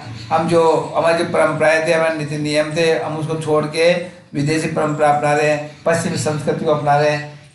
तो आप सब समझते हो इस बात को, उदाहरण के तौर पर आप समझ सकते हो, जैसे खाना खाने की एक परंपरा बात को, पहले जैसे खाना खाने के उदाहरण दे रहा हूँ, खाना कैसे खाया जाता था, पहले बैठ के भूमि पर बैठ के, जमीन में बैठ के, आसन बिछा के और हाथ धो के अच्छी तरह और खाना खाया जाता था। आज हम बिल्कुल बैठ के नहीं, ऐसे घूमते हुए खाना खा रहे हैं और किस तरह रह रहे हैं, ये सब चीज़ें हमारे पे क्या हो गई, पश्चिम संस्कृति का प्रभाव पड़ रहा है। इसका सकारात्मक पक्ष क्या था, देखो, प्रौद्योगिकी विकास से नवीन विश्व संस्कृति, जिसमें इंटरनेट, सोशल मीडिया का प्रभाव बहुत ज़्यादा पड़ रहा है। फैक्स के उपग्रह, केबल टीवी, इन राष्ट्र के मध्य विद्यमान सांस्कृतिक वातावरण ने महत्वपूर्ण योगदान दिया है। इसके द्वारा हम दूसरी संस्कृतियों को अच्छाई को सीख सकते हैं अगर देखा जाए तो, और बुराइयों को हम नहीं सीख सकते हैं। हमें अच्छी अच्छी चीज़ें ग्रहण करने के ये साधन उपलब्ध हो रहे हैं। केबल टीवी, जिसके द्वारा, इंटरनेट के द्वारा हम विदेशी संस्कृति के बारे में जानकारी प्राप्त कर सकते हैं, विदेशी रहन तरीकों के बारे में जानकारी प्राप्त कर सकते हैं। तो इस प्रकार संस्कृति के ऊपर बहुत ज़्यादा प्रभाव पड़ा था इसका। अब आता है आपके इसके बाद में सांस्कृतिक प्रभाव बढ़ाने वाले साधन। अब संस्कृति का प्रभाव कैसे पड़ता है, किसके द्वारा सांस्कृतिक प्रभाव पड़ेगा? अरे भाई, कोई आधार होना चाहिए ना, क्या किसके द्वारा सांस्कृतिक प्रभाव हुआ हमारे ऊपर, हमारे से दूसरे देशों पे? तो कुछ साधन दे रहे हैं कि जो महत्वपूर्ण साधन, सूचनात्मक सेवाएं, यानी सूचनात्मक, हमें सूचना के द्वारा इंटरनेट, ईमेल से सूचना का आदान प्रदान होता है, विचार और धारणा सूचना का आदान प्रदान होता है। इनके द्वारा हमारे विचार दूसरी जगह हम अपने विचार रखते हैं और सूचनाएं हम इंटरनेट द्वारा भेजते हैं। हमारे जो नियम, रूल्स और नीतियाँ, हमारी जो संस्कृति के बारे में हम सूचना दूसरे देश को प्रेषित करते हैं इंटरनेट के द्वारा, हमारे विचारों को सबको करते हैं, तो उनका प्रभाव उनके ऊपर दूसरे देश के अंदर पड़ेगा और हम वहाँ से कोई सूचना प्राप्त करेंगे तो सूचना के साथ साथ संस्कृति के प्रभाव भी होगा। तो ये एक तरीका तो सूचना तो सेवा के, और दूसरा समाचार सेवाएं। हम न्यूज़ चैनल के द्वारा, समाचारों के द्वारा कई सामाजिक, आर्थिक, धार्मिक इन घटनाओं के बारे में जानकारी बिल्कुल प्राप्त करते रहते हैं। अन्य विदेशी दूसरे देशों की जानकारी प्राप्त करते रहते हैं। CNN, BBC, जो ये सभी क्या है, समाचार सेवाएं, विदेशी चैनल है, न्यूज़ चैनल है, जिनके द्वारा हम विदेशी राष्ट्रों से सूचनाएं प्राप्त कर सकते हैं, अपने उनकी संस्कृति के बारे में जानकारी प्राप्त कर सकते हैं। PTV, अल जजीरा, इंडिया टुडे, ये जो भी चैनल है, इनके द्वारा हम सूचनाएं प्राप्त कर सकते हैं। ये समाचार सेवाएं हैं, इसके द्वारा सांस्कृतिक प्रभाव बढ़ाने का वाले माध्यम है। ये सांस्कृतिक प्रभाव फैलता है, सांस्कृतिक का प्रभाव यानी संस्कृति का फैलना। हमारी संस्कृति, इनके द्वारा भारतीय संस्कृति को हम ईमेल के द्वारा अमेरिका में सब जगह फैला सकते, इंटरनेट द्वारा फैला सकते हैं, न्यूज़ के द्वारा फैला सकते हैं। तो सब प्रकार से हम इसका फैलाव कर सकते हैं। आपको समझ में आ रही है कि साधन होते हैं किस चीज़ को फैलाने के। अब आता है भारत पर वैश्वीकरण के क्या प्रभाव पड़े। भारत पर कौन कौन से बहुत ज़्यादा प्रभाव पड़े, हम मुख्य प्रभाव लेते हैं। भारत पर वैश्वीकरण के क्या क्या प्रभाव पड़े वो देखिए। सबसे पहले कैसे वैश्वीकरण हुई, कैसे प्रभाव पड़े, वो हम सबका अध्ययन करते हैं। देखिए, सबसे पहले वैश्वीकरण की लहर का भारत में आगाज पिछली शताब्दी के अंत में हुआ था। यानी इसका जो क्या हुआ था, पिछली शताब्दी यानी 18वीं शताब्दी 20 उसके बाद में इसका हुआ। ये मिश्रित अर्थव्यवस्था में विश्वास करने वाला भारत देश भी इस धर्म जुड़ गया है। हमारी अर्थव्यवस्था मिश्रित अर्थव्यवस्था अपनाने वाला देश हमारा देश भारत क्या है, मिश्रित अर्थव्यवस्था है हमारे देश के अंदर। और भारत वैश्वीकरण सूत्रपात कब हुआ था, जुलाई 1991 1993 में तत्कालीन प्रधानमंत्री नरसिंह राव ने किया था। जब वैश्वीकरण भारत अपनाया सॉरी बेटा, तो उस समय हमारे जो प्रधानमंत्री थे नरसिंह राव थे, उन्होंने वैश्वीकरण को अपनाया। एक बात भी कही थी, इसमें दे रखा है पूर्व की ओर देखो नीति। तो और भी तो उस समय उन्होंने वैश्वीकरण की तरफ अपना रुख किया। अमेरिका उन्मुख वैश्वीकरण के लिए कई बार आलोचना केंद्र रहे वे अमेरिका के द्वारा जो वैश्वीकरण की जो बात थी उसकी आलोचना केंद्र में रहे। मगर वित्त मंत्री मनमोहन सिंह ने भी नई आर्थिक नीतियों, उदारीकरण, निजीकरण और वैश्वीकरण शुरू किया। उसी समय के वित्त मंत्री थे हमारे देश के मनमोहन सिंह थे। उन्होंने 3 नीतियाँ थी, उदारीकरण की नीति, निजीकरण और वैश्वीकरण नीति। तो उनको शुरू किया उन्होंने, भारत के अंदर शुरुआत की उन्होंने। आप याद रखो, भारत में उदारीकरण, निजीकरण, वैश्वीकरण को शुरू करने वाले कौन थे, प्रधानमंत्री नरसिंह राव और वित्त मंत्री मनमोहन सिंह। उन्होंने इनकी शुरुआत की। 1993 में नई आर्थिक नीति अपनाकर भारत वैश्वीकरण एवं उदारीकरण की प्रक्रिया में जुड़ गया। और 1993 में भारत ने ये नई नीति अपना ली। कौन कौन से उदारीकरण, निजीकरण, वैश्वीकरण अपनाया और वो क्या हो गया, पूरे विश्व से जुड़ गया। 1992-93 से रुपये को पूर्ण प्रतिवर्ती ने बनाया। यानी रुपये को हम परिवर्तनशील बनाने लग गए। परिवर्तन जानते हो, हम रुपये की एक ही उसको हम बाहर ट्रांसफ़र कर सकते थे, उसको बदल सकते थे किसी भी तरीके से। मनी एक्सचेंज आपने नाम सुना है, जिसे विदेशी डॉलर को हम यहाँ लाएंगे तो उसको अपने इंडिया चलता है, उसको चेंज करा के अपने रुपये में कन्वर्ट करना। हमारे जो पैसे रुपये हैं उसको हम विदेश में ले जाएंगे, कोई विदेश का व्यक्ति यहाँ आके व्यापार करता है, कुछ भी करता है, तो हमारे जो पैसे हैं वहाँ जाके उसको डॉलर में परिवर्तन कर देंगे। इसी प्रकार इसको क्या करने लगे, पूर्ण परिवर्तन की बात कभी 1992-93 में रुपये को हम किसी भी रूप में बदल सकते हैं, डॉलर, टका या अलग दिनार, इन किसी प्रकार से बदल सकते थे। पूंजी बाजार वित्तीय सुधारों के लिए कदम उठाए गए। पूंजी बाजार वित्तीय सुधार के लिए हमने कदम उठाया कि पूंजी बाजार है, जो पैसे का मार्केट है, मनी मार्केट है, उसको क्या करना है, उसको सुधार करना है, वित्तीय सुधार करना है, आयात निर्यात को जो सुधारना, हमारे आयात निर्यात को हमें क्या करना है, सुधारना है। तो इसके बारे में बातें कब की गई, बाद में 1992 और 93 में। इसमें प्रतिबंधों को हटाया गया, जो आयात निर्यात में प्रतिबंध लगे हुए थे उसको कम कर दिया, हटा दिया गया। 30 दिसंबर 1994 को भारत ने एक अंतर्राष्ट्रीय समझौतावादी दस्तावेज पर हस्ताक्षर किए, और भारत ने 30 दिसंबर 1994 को अंतर्राष्ट्रीय समझौता क्या था, इस वैश्वीकरण संबंधित था, व्यापार संबंधित था, आयात निर्यात संबंधित था, उस पर क्या कर दिया उन्होंने, हस्ताक्षर कर दिए कि हम सहमत वैश्वीकरण से हम अपने देश के अंदर विनिवेशों को आमंत्रित करेंगे, और अंतर्राष्ट्रीय जो आयात निर्यात की नीतियों से उन्होंने हस्ताक्षर कर दिए दस्तावेज पे।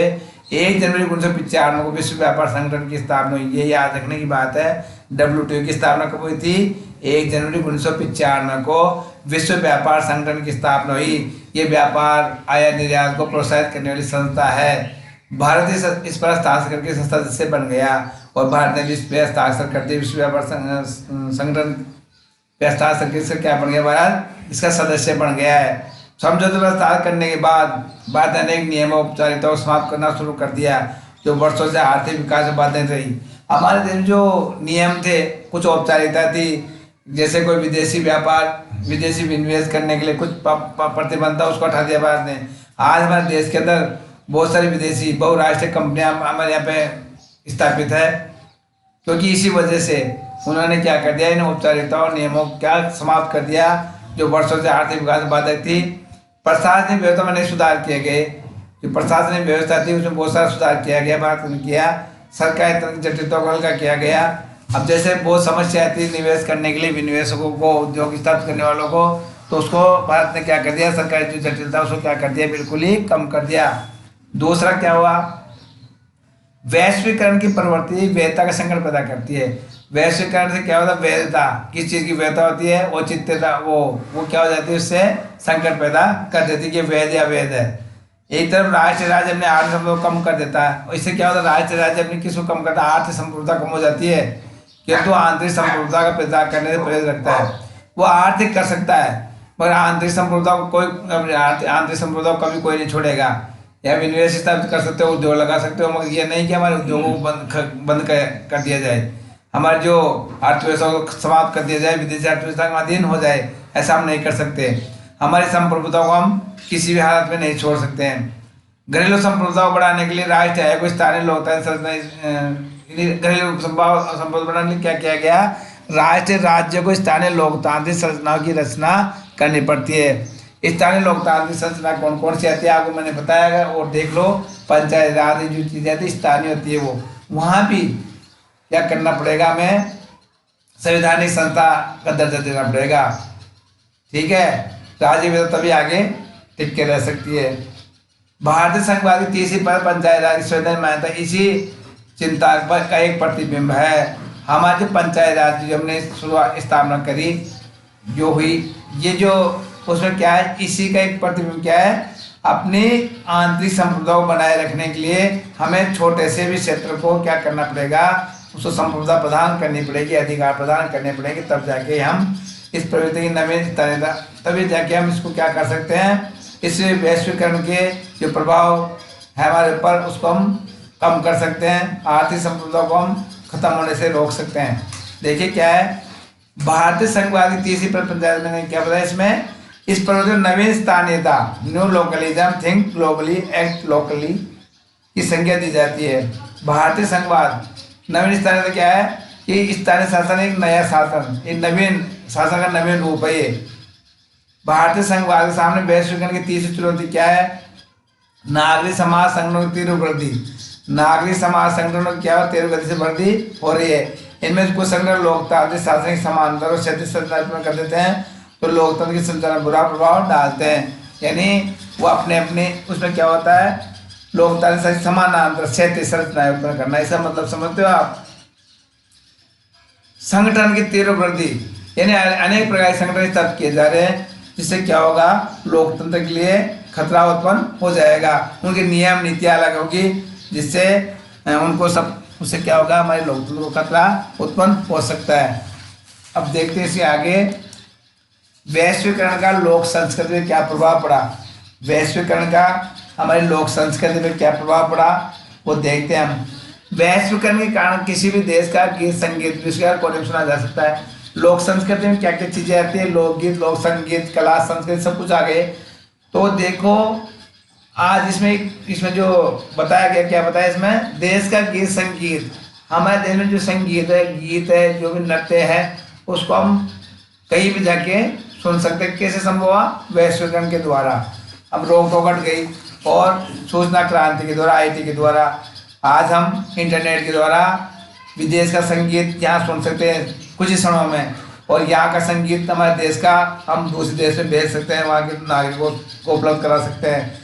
इसका नकारात्मक पक्ष ये है, नकारात्मक पक्ष क्या है बेटा इसका, कि इससे विशिष्ट राष्ट्रीय संगीत प्रदूषित कर दिया। जो हमारा राष्ट्रीय संगीत था ना विशिष्ट, वो क्या हो गया, प्रदूषित हो गया। हमारे जो संगीत के अंदर विदेशी संगीत का प्रभाव आ गया। वैश्वीकरण ने पूरी दुनिया में लोक संस्कृति प्रसार को तो बढ़ाया है, परंतु आंतरिक शांति अभिवृद्धि में रुकावट आई है। उन्होंने लोक संस्कृति का प्रसार तो किया है, मगर जो आंचलिक है, हमारी खुद की है पुश्तैनी आंचलिक संस्कृति अभिवृद्धि, उसमें क्या आ गई, रुकावट आ गई। कैसे पता है आपको? हमारे जो साहित्य संगीत ये सब समाप्त हो रहे हैं। हम क्या हो गए बेटा, आप ध्यान से समझो इस बात को। साहित्य संगीत ये क्या नाम से लोक गायक थे, कलाकार थे, समझते हो तुम सभी? जो पुराने जो यंत्र गाने के संगीत की जो यंत्र है, जैसे हारमोनियम वगैरह, सारंगी वगैरह, इनका प्रभाव खत्म हो रहा है। और पॉप कल्चर, साहित्य संगीत से क्या हो गया, ये पॉप संगीत, इनका प्रभाव बढ़ गया। लोक वाद्य विस्तार में इलेक्ट्रॉनिक वाद्य आने लगे, गिटार, पियानो ये आने लगे। पहले क्या था, जो भी लोक वाद्य विस्तार में क्या हो गए, इलेक्ट्रॉनिक वाद्य का प्रभाव हो गया। और जो संगीत, ये जो यंत्र थे, वाद्य यंत्र थे, उनकी जगह इलेक्ट्रॉनिक यंत्रों का प्रभाव बढ़ गया। ये प्रभाव पड़ गया इनके ऊपर। और पाश्चात्य संस्कृति के अंदर अनुकरण से परंपरागत सांस्कृतिक मूल्यों का क्या हो गया, ह्रास हो गया। हमारी पश्चिमी संस्कृति क्या हो गया, जो हमारे परंपरागत सांस्कृतिक मूल्य थे उनका क्या हो रहा है, ह्रास हो रहा है। मैंने पहले बताया आपको, जैसे हमारी भारतीय संस्कृति में उदाहरण दूँ, जैसे माता पिता की सेवा करना, ये उदाहरण, उनके आज्ञा पालन करना, गुरुजनों की आज्ञा पालन करना, और अपने सब मिलजुल के रहना, और एक दूसरे की ऐसे मदद करना, कई चीज़ें आती है। और मैंने आपको बताया था, तो उसकी जगह क्या हो गया, आजकल पश्चिम संस्कृति अपना जो आजकल की युवा पीढ़ी है, वो माता पिता की तरफ ध्यान नहीं दे रहे हैं। पश्चिम प्रभाव पड़ गया, उनको मतलब नहीं है माता पिता किस चीज़ के लिए क्या उम्मीद रखते, उस तरफ उनका ध्यान नहीं है। वो अपने खुद के स्वार्थी बन गए, सेल्फिश बन रहे हैं वो। और सांस्कृतिक जो मूल्य है बिल्कुल, नैतिकता बिल्कुल खत्म होती जा रही है। खान पान में प्रभाव हो रहा है, पहनावा आज ऐसा हो गया बिल्कुल गलत पहनावा, तो सबकी तरफ प्रभाव क्या है, ये पश्चिम संस्कृति प्रभाव हमारे पर पड़ रहा है। तो वैश्वीकरण से लोक संस्कृति क्या होगी, बहुत ज़्यादा प्रभावित हो रही है। आपकी समझ में आ रही होगी बात। तो मैंने खान पान के बारे में पहले बताया था ना आपको, पहले खाना कैसे खाया जाता था, आज कैसे खाना खाते हैं। और तो ये सब प्रभाव किसके द्वारा हुआ, वैश्वीकरण के द्वारा। और देखिए आगे, सामाजिक मूल्यों पर वैश्वीकरण क्या प्रभाव पड़ा। जो हमारे सामाजिक मूल्य थे उसका वैश्वीकरण से कैसे प्रभावित हुए वो देखिए। भारत में वैश्वीकरण का आर्थिक क्षेत्र में तो सकारात्मक प्रभाव पड़ा है। भाई देखो, सबसे पहले प्रभाव क्या है, आर्थिक क्षेत्र में क्या सकारात्मक कैसे है, हमारे यहाँ पे विदेशी कंपनियाँ आई। देखो उदाहरण समझो, तो यहाँ रोजगार बढ़ा है, हमारे यहाँ के लोगों को रोजगार मिला है। और क्या नाम से, आर्थिक क्षेत्र में जो निवेश किया विदेशियों ने, तो यहाँ पे कई चीज़ों का विकास हुआ है, तो बेरोजगारी खत्म हुई है। परंतु सामाजिक क्षेत्र में इसका प्रतिकूल प्रभाव पड़ा है। सामाजिक क्षेत्र में वैश्वीकरण का बहुत ही उल्टा प्रभाव पड़ा है। यानी हमारे युवाओं ने पश्चिमी प्रभाव में आकर मान मर्यादा, जो हमारे युवा लोग, युवा पीढ़ी की जो भी है, वो पश्चिमी प्रभाव में आ गए हैं और मान मर्यादा, आप सब समझते हो, मान मर्यादा रीति रिवाज का परित्याग कर दिया उन्होंने ये सब छोड़ दिया कि गुरु क्या होता है, गुरुजनों में गुरु का सम्मान करना, माता पिता की आज्ञा पालन करना, उनकी सेवा करना, वृद्धों की सहायता करना, ये चीज़ें त्याग दी उन्होंने। और वो क्या हो गया, एक तरीके से पश्चिमी संस्कृति के अधीन, मतलब एक तरीके से छेल पिस हो रहे हैं। इस प्रकार उन्होंने इनका सबका परित्याग कर दिया। वो ईश्वर की तरफ उनका रुझान कम हो गया, कई चीज़ें हो गई। सामाजिकता स्थान पर क्या हो गया, स्वार्थ परक बन गए, यानी वो उनमें सामाजिकता समाप्त हो गई। और इसके अलावा व्यक्ति के नैतिक चरित्र में वैश्वीकरण की विभिन्न नकारात्मक प्रभाव स्वरूप ह्रास हुआ, उनका नैतिक चरित्र बिल्कुल ही खत्म होता जा रहा है। ये बात समझ में आ रही है आपके? सामाजिक मूल्य पर बहुत ज़्यादा प्रभाव पड़ा है वैश्वीकरण का। भाई आर्थिक क्षेत्र में तो थोड़ा सकारात्मक प्रभाव पड़ा है, और समाज के अंदर वैश्वीकरण से बहुत ज़्यादा प्रभाव पड़ गया। आप सभी देखते हो इस समय कितना बदलाव है, सभी जानते हो इस चीज़ों को। आज आपको सबको मालूम है मूल्यहीनता भारतीय बलवाद देश के लिए अत्यंत घातक सिद्ध हो गई।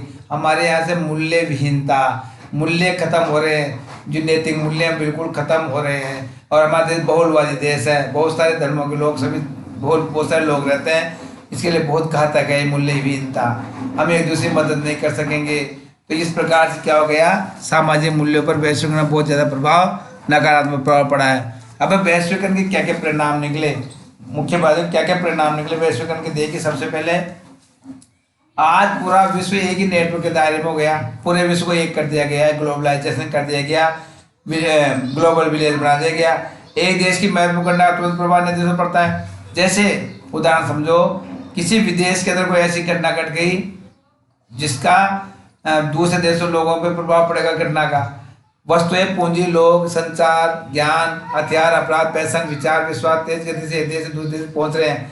यानी वस्तुएं भी, यहाँ की वस्तुएं वहाँ पहुंच रही है, वहाँ की वस्तुएं यहाँ पहुंच रही है, और यहाँ के लोग वहाँ जा रहे हैं। वहाँ का ज्ञान यहाँ तुरंत मिल रहा है आपको इंटरनेट के द्वारा, संचार के द्वारा। हथियार, अब ऐसे हथियार जो आधुनिक हथियार के दूसरे देश में चलते हैं, हथियारों का भी यहाँ लेन देन हो रहा है। और आजकल तो कई चीज़ें बढ़ गई बहुत ज़्यादा, अपराध फैल रहा है बहुत ज़्यादा। फैशन के बारे में बताया कि अलग अलग प्रकार के फैशन फैल रहे। विचार, जो पश्चिमी विचार है उनका प्रभाव में हमारे हैं, और यहाँ के विचार वहाँ प्रभावित। इस प्रकार विश्वास तेज गति से दूसरे देश में पहुँच रहे, किसके द्वारा, वैश्वीकरण के द्वारा। तो वैश्वीकरण में मैंने आपको बताया था क्या क्या साधन थे इसको बढ़ाने वाले, ये संचार, ये इंटरनेट, ईमेल, इनके द्वारा। वैश्वीकरण ने वैश्विक संस्कृति के साथ वैश्विक व्यवस्था को जन्म दिया है, एक बड़ी व्यवस्था जन्म दिया है, पूरे विश्व की व्यवस्था जन्म दिया है। वैश्वीकरण ने जीवन के हर क्षेत्र को प्रभावित किया है। वैश्वीकरण से जीवन का प्रत्येक क्षेत्र प्रभावित हो गया है। कैसे? वैश्वीकरण एक प्रक्रिया रूप में जन का आंदोलन तथा पलायन को प्रेरित करता है। वैश्वीकरण से क्या होता है, जन आंदोलन को बढ़ावा मिल रहा है, और पलायन यानी एक स्थान दूसरे स्थान को जाने के लिए पलायन करने का कार्य करता है, जिसका सबसे अधिक प्रभाव बुजुर्गों पर पड़ता है। अब कैसे पड़ता है, मैं आपको उदाहरण दूँ। जैसे वैश्वीकरण प्रभाव में आने के बाद में एक व्यक्ति अपने राज्य, अपने गांव, अपने क्षेत्र को छोड़ के दूसरी जगह चला जाता है, और वहाँ के बुजुर्गों को अकेला एकांत का रहना पड़ेगा। वो इससे प्रभावित होकर इससे आधुनिकता के दौड़ में प्रभावित हो क्या होगा, अपने बुजुर्गों को छोड़ के वो चला जाएगा और उनको तकलीफ होगी। वैश्वीकरण से यूरोप अन्य राज्यों में शरणार्थी, इससे क्या होते हैं, जो शरणार्थी लोग, दूसरे देश के लोग आके रहेंगे, उन्हें क्या बोलते हैं, शरणार्थी। तो ये इनकी संख्या बढ़ रही है, शरणार्थी समस्या को जन्म दिया। क्योंकि लोगों का क्या होता है कि भौतिक तरीके से प्रभावित होकर अब ज़्यादा उसके लिए लालच में आके धन, उसके लिए क्या करते हैं, ये एक स्थान दूसरे में चले जाते हैं और शरणार्थी हो जाते हैं। 2016 तक 7.4 अरब जनसंख्या में से लगभग 60 करोड़ लोग शरणार्थी है। यानी 2000 में अनुमान लगा कितने लोग विश्व में शरणार्थी है, जो उस देश के नहीं है, दूसरे देश में शरण लेने वाले क्या कहलाएंगे, ये शरणार्थी। तो 60 करोड़ लोग शरणार्थी। तो किसके द्वारा हुआ है सब, वैश्वीकरण के कारण। क्योंकि एक चीज़ मैंने आपको बताई कि खुद के जो कुटीर उद्योग धंधे वहाँ के वो समाप्त हो रहे हैं विदेशी कंपनियों के द्वारा। जो उनके जो कल कारखाने, जो उद्योग को खत्म होने के कारण वो वहाँ से जाने के लिए, पलायन के लिए मजबूर हो जाते हैं। तो इस प्रकार अर्थात हर 122वां व्यक्ति शरणार्थी है विश्व में। तो वैश्वीकरण को हर व्यक्ति की आर्थिक आवश्यकता पूरा करने की प्रक्रिया भी माना जाता है। तो आलोचक ये मानते हैं कि वैश्वीकरण केवल कॉरपोरेट सेक्टर और उद्योगपतियों की तो समर्थन करता है, तो ये आवश्यकता पूरी करता है मगर इसकी आलोचना भी है। आवश्यकता पूर्ति करता है मगर इससे नुकसान बहुत ज़्यादा है वैश्वीकरण का। ये केवल मानते हैं कि केवल पैसे वाले लोगों का ही फायदा करता है वैश्वीकरण, पूंजीपति वर्ग का ही ये हितैषी माना जाता है वैश्वीकरण, और निर्धन वर्गों का इससे कोई प्रभाव नहीं पड़ता है। इसका गरीब वर्ग की तो कोई सरोकार नहीं है। वैश्वीकरण किसके लिए अच्छा बताया जा रहा है? केवल पैसे वाले लोगों, पूंजीपति वर्गों के लिए, उद्योगपतियों के लिए। गरीब वर्ग के से इससे कोई प्रभाव नहीं पड़ेगा। जो गरीब वर्ग है उसका वैश्वीकरण से कोई उसका स्तर उच्च नहीं होगा। कुछ आलोचक ये मानते हैं कि वैश्वीकरण की मुक्त बाजार की अर्थव्यवस्था से दुनिया की जो अपेक्षा थी वो पूरी नहीं हो सकी।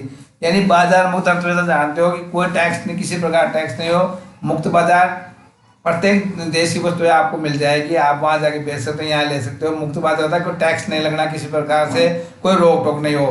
तो इस दुनिया की जो अपेक्षा रखी थी उस समय जो वैश्वीकरण की बात की वो ढंग से पूरी नहीं हो पाई है।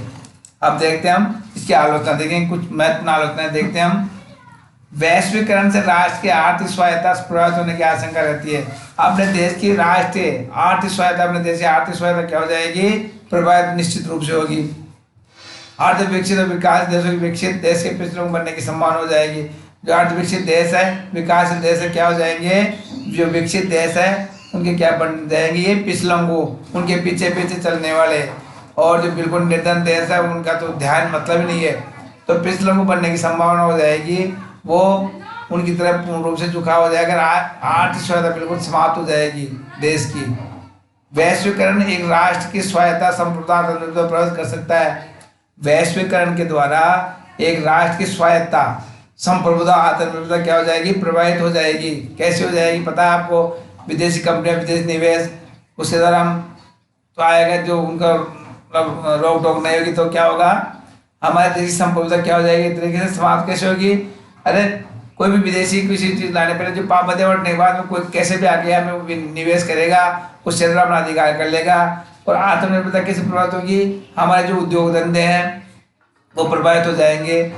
विदेशी वस्तुओं की तुलना में हमारे जो उत्पाद बिल्कुल निम्न है, कमजोर है, कम है, सही नहीं है, क्वालिटी सही नहीं है, तो वो प्रभावित हो जाएंगे। वो उनका उत्पादन घट जाएगा, उनकी मांग कम हो जाएगी। तो स्वायत्ता संप्रभुता प्रभावित होगी ना अपने आप ही। जैसे मान लो विदेश से कोई चीज़ उत्पाद आता है और हमारे देश का उत्पाद है तो उससे सस्ता मिल रहा है, तो हमारे यहाँ के लोग क्या करेंगे? उसी को लेंगे ना चीज़ को। तो हमारा जो इसकी क्या हो जाएगा? उसकी जो मांग कम हो जाएगी और निर्धनता, बेरोजगारी फैल जाएगी। वैश्वीकरण बाहर जैसे विकासशील अन्य देश, पिछले देशों के लिए देर सवेर घातक सिद्ध हो सकता है। ये वैश्वीकरण आज भारत के लिए, जैसे ये हमारे वैश्वीकरण अच्छा है तो ये हमको सोचने की बात है, ये वैश्वीकरण हमारे लिए नुकसानदायक भी हो जाएगा। ये परिघटना अमेरिका वर्चस्व को प्रोत्साहन करेगी। यानी वैश्वीकरण से क्या होगा? अमेरिका पर वर्चस्व बहुत ज़्यादा बढ़ेगा, क्योंकि अमेरिका की अर्थव्यवस्था कैसी है? पूंजीवादी अर्थव्यवस्था है, मैंने आपको बताया था। तो उनका वर्चस्व बहुत ज़्यादा बढ़ेगा। भारत अमेरिका क्लाइंट स्टेट, ग्राहक देश बनकर रहने की आशंका की जाती है। यानी भारत एक क्लाइंट स्टेट बन जाएगा, भारत के और देश बन जाएंगे। तो वैश्वीकरण हमारे लिए गलत है। तो वैश्वीकरण अच्छा है, तो इसमें कुछ आलोचना की है, तो ये आलोचना हम पता नहीं। तो ये वैश्वीकरण देशों के हितों के लिए अच्छी नहीं है, उनकी आर्थिक स्वायत्ता प्रभावित कर सकती है। अभी मैंने आपको बताया भारत अमेरिका क्लाइंट, यानी ग्राहक देश बनेगा। ये कैसी स्थिति बन सकती है? ग्राहक देश। वैश्वीकरण की गति उदारीकरण, निजीकरण के तार्किक परिणाम की अभिव्यक्ति है। इसके अंतर्गत अर्थव्यवस्था की आर्थिक गतिविधि कार्य कुशलता वृद्धि के लिए अर्थव्यवस्था विश्व की किसी भी राजनीतिक व्यवस्था की आर्थिक गति के साथ जोड़ने की छूट दी जाती है। यानी इससे क्या होता है? उदारीकरण, निजीकरण की तार्किक परिणाम क्या है? ये अभिव्यक्ति है। उदारीकरण यानी किसी प्रकार से कोई रोक टोक नहीं हो विनिवेश में, और निजीकरण उत्पादक साधनों पर पूंजीपतियों का नियंत्रण होना, सरकार का नियंत्रण समाप्त हो जाना, सरकार का कोई रोल नहीं। तो अगर निजी नियंत्रण होगा तो वो नीतियाँ भी अपने निजी स्वार्थ के लिए बनाएंगे। उदारीकरण किसी प्रकार की रोक टोक नहीं, निर्यात आयात में किसी प्रकार की रोक टोक नहीं होना है। क्या उदारीकरण है? इससे व्यवस्था क्या हो जाएगी? कार्यकुशलता वृद्धि के लिए, आर्थिक कार्यकुशलता वृद्धि के लिए व्यवस्थागत और अर्थव्यवस्थागत क्या हो जाएगी? गति में क्या होनी चाहिए, छूट दी जानी चाहिए। इसका मतलब मैं आप समझ आ रही है आपके, यानी विश्व किसी भी राजनीतिक व्यवस्था की आर्थिक स्थिति जोड़ने की छूट दी जाती है तो क्या होगा, इससे अर्थव्यवस्था बिल्कुल ही क्या हो जाएगी, उस देश की अर्थव्यवस्था बिल्कुल क्या हो जाएगी, कमजोर हो जाएगी। मैंने उदारीकरण की बात, निजीकरण की बात कही आपको। वैश्वीकरण के अंतर्गत कोई व्यवस्था अपने उत्पादन, खरीद, परोस तथा सेवाओं का जाल जिसे किसी भी सिम के साथ जोड़ सकती है। यानी अभी मैंने आपको बताया कहीं से हम कुछ भी खरीद सकते हैं, बेच सकते हैं, तो किसके द्वारा संभव ये, वैश्वीकरण के द्वारा। जहाँ सबसे कम लागत पर गुणवत्ता उन्नत की जा सके, उससे अधिकतम लाभ पाया जा सकता है। तो इसके द्वारा क्या होगा, जो हमारे देश की जो अर्थव्यवस्था है किसी तो उसको प्रभावित जरूर हो जाएगी। तो ये आलोचना मैंने आपको बताई। इसके बाद हम देखेंगे इसकी जो उपलब्धियाँ है, वैश्वीकरण की कुछ उपलब्धियाँ, क्या क्या उपलब्धियाँ, देखो ध्यान से। आलोचना के साथ से क्या फायदा किया, वैश्वीकरण से क्या फायदा हुआ लोगों को, कैसे हुआ, ध्यान समझो इस चीज़ को। मैंने अभी आलोचना बताई, तो आलोचना के बावजूद विश्व व्यवस्था वैश्वीकरण की सकारात्मक भूमिका को नहीं नकार सकते हम। इसकी सकारात्मक भूमिका भी है, नकारात्मक भूमिका है, वो साथ सकारात्मक भूमिका भी है। विगत 25 वर्षों में कई पिछले देशों की प्रगति और लोगों के जीवन को खुशहाल बनाने में वैश्वीकरण का महत्वपूर्ण योगदान रहा है। इन 25 सालों में जो पिछले देश थे उनके लोगों का जीवन स्तर सुधरा है और जीवन खुशहाल और वैश्वीकरण से क्या हो गया, उनकी देश की प्रगति हुई है। कैसे हुई, देखो पॉइंट दे रखे हैं आठ, समझो। विकासशील देशों के लोगों की जीवन प्रत्याशा का दुगना होना, शिशु मृत्यु दर का घटना, यानी उनकी जीवन प्रत्याशा, यानी वो जो जीवन था उनकी जीवन प्रत्याशा दर कैसे होगी, दुगनी हो गई, यानी वो अच्छी तरह जीवन जीने लग गए, उनकी प्रति व्यक्ति आय बढ़ गई, उनका रोजगार का स्तर, कई जो मांगे थी वो बढ़ गई, उनका जो कंज्यूमर किसी वस्तु को प्राप्त करने का जो स्टेज है वो बढ़ गया, उनकी जो दैनिक मजदूरी बढ़ गई। तो इस प्रकार से हुआ और शिशु मृत्यु दर क्या हो गई, कम। यानी जो विदेशी, जो दूसरे देशों से हमने कुछ अलग नियम सीखे, कुछ प्रकार सीखे, कुछ नीतियाँ सीखी, इस वजह से क्या हुआ, शिशु मृत्यु दर में क्या हुई है, कमी। कई प्रोडक्ट, कई चीज़ों के बारे में जानकारी पढ़ने से क्या हुआ, शिशु मृत्यु दर में क्या हुई है, वैश्वीकरण से कमी आई है। वयस्क मताधिकार का व्यापक विस्तार हो गया। जो वयस्क मताधिकार की बात हम कर रहे हैं, तो ये जो सबसे पहले बात की आपने कोर्स में तुम्हारे नहीं, मैं बताना चाहता हूँ, जेस मिल नाम के विद्वान ने वयस्क मताधिकार समर्थन किया था। जो वो क्या थे, वो सभी यूरोपीय देश, यूरोप के विद्वान थे, वो पश्चिमी विद्वान थे, पश्चिमी राजनीतिक चिंतक थे। तो उनकी नीतियों को हमने सीखा, उनके नियमों को सीखा, वयस्क मताधिकार से क्या क्या लाभ होता है, तो इससे इसका विस्तार और ज़्यादा हो गया हमारे देश में। तो ये उपलब्धि बढ़ी कि वयस्क मताधिकार का अधिकार बिल्कुल राजनीतिक अधिकार है, नागरिकों के लिए बहुत अच्छा है, सही है। इसे सरकार चुनने में कोई मतलब किसी चीज़ की कोई समस्या नहीं होती है। तो इसका किसके कारण हुआ, ये वैश्वीकरण के द्वारा।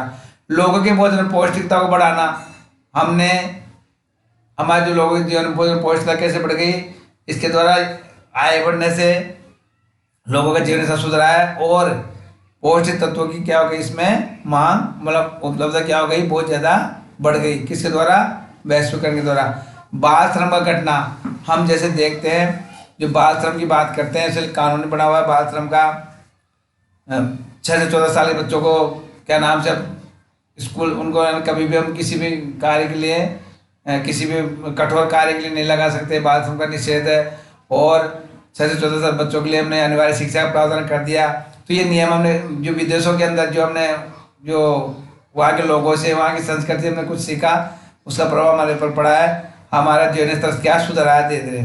प्रति व्यक्ति को विद्युत car, radio, television, telephone, mobile आदि सुविधाएं उपलब्ध करवाना, ये कैसे संभव हुआ, वैश्वीकरण के द्वारा। क्योंकि इनकी जो डिमांड थी, डिमांड के अनुसार इनकी सप्लाई बहुत ज़्यादा बढ़ गई, इनकी जो चीज़ें थी वो बहुत ज़्यादा आसानी से उपलब्ध होने लगी, तो हर व्यक्ति इनको आसानी से खरीद सकते थे। अब उदाहरण के लिए आपको बताऊँ, पहले जो चीज़ें आती थी बहुत कम थी, जब वैश्वीकरण नहीं था, तो जो हम कार की बात करते, जो कार बहुत महंगी आती थी वो बहुत सस्ती मिलने लगी। टेलीविज़न, रेडियो, मोबाइल बहुत कम देखे, तो बहुत उसकी क्या आगे जब प्रोडक्ट ज़्यादा बढ़ जाएंगे, सप्लाई ज़्यादा बढ़ जाएगी, पूर्ति ज़्यादा बढ़ जाएगी, तो मिलेगी। ये पूर्ति कैसे संभव हुई, इसी वैश्वीकरण के द्वारा।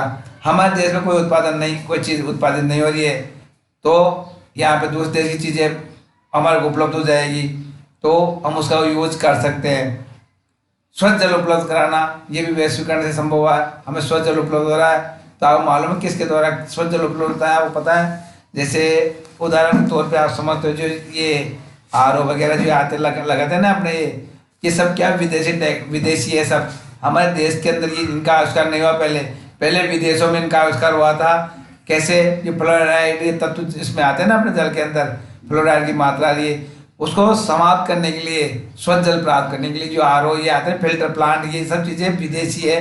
तो हमारे देश के अंदर भी इस टेक्नोलॉजी, इस चीज़ों को अपनाया, और तो स्वच्छ जल में आसानी से उपलब्ध होने लग गया है। जहाँ पे स्वच्छ जल प्राप्त करना कठिन था उनके लिए।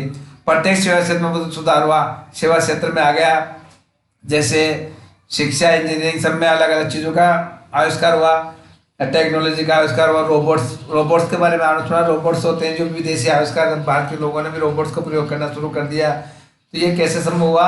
सेवा क्षेत्र में आते हैं, जैसे डॉक्टर के पास, जैसे डॉक्टर, सब इंजीनियर, इनके लिए रोबोट्स, भारी जो चीज़ टेक्नोलॉजी, उनके लिए मशीनों का उपयोग, तो ये सब कैसे संभव हुआ? इसी के द्वारा संभव हुआ है। जीवन को अधिक खुशहाल बनाने का कार्य किसने किया? वैश्वीकरण ने। तो वैश्वीकरण के जो आलोचना, तो कुछ उपलब्धियां भी हमने मिली है। अब निष्कर्ष के तौर में हम देखते हैं शॉर्ट में। 1991 में प्रारंभ हुई वैश्वीकरण सर्वाधिक लाभ विकसित राष्ट्रों को हुआ है। विकसित राष्ट्र कौन कौन सा? अमेरिका, इनको अमेरिका, फ्रांस, जर्मनी, ब्रिटेन, इनको ज़्यादा लाभ हुआ है। जैसे भी चीन, भारत और ब्राजील देशों की अर्थव्यवस्था वैश्वीकरण का काफ़ी सकारात्मक प्रभाव पड़ा है, मगर सबसे ज़्यादा लाभ किसको आया है? इन विकसित देशों को, क्योंकि इनकी अर्थव्यवस्था क्या है? पूंजीवादी अर्थव्यवस्था अपनाया इन्होंने। चीन, भारत और ब्राजील में प्रभाव पड़ा है। अर्धविकसित और विकसित देशों की तुलनात्मक दृष्टि से कम आर्थिक सुधार है। जो अर्धविकसित देश है, अविकसित देश है, उनमें इसका प्रभाव कम हुआ, आर्थिक सुधार बहुत कम हुआ है। और हमारे देश के अंदर वैश्वीकरण प्रभाव अच्छा रहा है। भारत जैसे देश में उच्च मध्यम वर्ग के लोगों की आय में बढ़ती हुई है। हमारे देश के अंदर जो उच्च वर्ग और मध्यम वर्ग के लोग हैं, उनकी प्रति व्यक्ति आय में वृद्धि हुई है। कैसे? इस वैश्वीकरण के द्वारा, क्योंकि रोजगार उपलब्ध हुआ है, नई टेक्नोलॉजी हमने सीखी है। सेवा क्षेत्र, दूरसंचार, सूचना प्रौद्योगिकी, वित्त, मनोरंजन, पर्यटन सेवा में लगे लोगों को कृषि, पुनर्निर्माण, विनिर्माण की तुलना में लाभ हुआ है। सेवा क्षेत्र के द्वारा जो लोग लग रहे हैं, उनका जो दूरसंचार में लग रहे हैं, सूचना प्रौद्योगिकी में जो लोग लग रहे हैं, उनको कृषि के उत्पादन, जो कृषि कार्य करते थे ना, कृषि कार्य करते, उनकी तुलना में ज़्यादा लाभ हो रहा है उनको। तो पर्यटन उद्योगों का विकास हुआ, तो इससे क्या हुआ? उनको ज़्यादा लाभ हुआ है। तो क्या होना, जीवन स्तर क्या हो गया? बहुत ज़्यादा सुधरा है। उच्च वर्ग, मध्यम वर्ग कृषि कार्य थोड़ी करते हैं, नहीं करते हैं, तो उनको रोजगार मिला है। किसके द्वारा? सेवा क्षेत्र में, दूरसंचार, टेक्नोलॉजी में बहुत ज़्यादा रोजगार मिला है। तो आज भारत प्रगतिशील राष्ट्र है। आज भारत क्या है? प्रगतिशील राष्ट्र बन गया है, जिसकी अर्थव्यवस्था काफ़ी सुदृढ़ है। हमारे देश की अर्थव्यवस्था क्या हो गई? बहुत ही सुदृढ़ है। भारत में कई बहुराष्ट्रीय कंपनियों ने विभिन्न क्षेत्रों में निवेश किया है। हमारे देश के अंदर कई कंपनियों ने निवेश किया है, उस निवेश का हमारे देश को फायदा हुआ है, रोजगार बढ़ा है। और वैश्वीकरण औद्योगिक क्रांति, प्रौद्योगिक क्रांति के माध्यम से अनवरत प्रगति कर रहा है। वैश्वीकरण किसके द्वारा विकास कर रहा है? प्रौद्योगिक क्रांति, IIT के द्वारा, टेक्नोलॉजी के द्वारा वैश्वीकरण बढ़ रहा है। दूसरी तरफ वैश्वीकरण के विरुद्ध कई आवाजें उठ रही है। कुछ लोग वैश्वीकरण को भारत की बर्बादी मानते, मगर ऐसा नहीं है। वैश्वीकरण में अच्छाई है तो बुराई है, तो बुराई है तो अच्छाई भी मौजूद है। अब देखेंगे इस लेसन के महत्वपूर्ण क्वेश्चन। आपको लेसन इस तरह समझ में आ भी गया होगा, मेरे हिसाब से बार बार देखो। और अब महत्वपूर्ण क्वेश्चन क्या बनते हैं इस लेसन के, वो देखिए। पहला क्वेश्चन आएगा, वैश्वीकरण के सांस्कृतिक पक्ष से आप क्या समझते हो? वैश्वीकरण के सांस्कृतिक पक्ष से आप क्या समझते हैं? सेकंड क्वेश्चन है, वैश्वीकरण क्या है? भारत में वैश्वीकरण पर निम्न लिखिए। यह आंसर याद करना आपको, जैसे लेसन आपने पढ़ा उसको याद करो। फिर नेक्स्ट क्वेश्चन बनेगा, इसमें निजीकरण से क्या तात्पर्य है। फिर नेक्स्ट क्वेश्चन है, वैश्वीकरण के सकारात्मक प्रभाव बताइए, अभी आपको मैंने बोला उनके।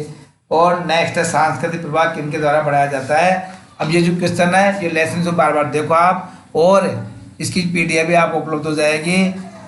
Thank you. हम अगली क्लास में अगला लेसन देखेंगे।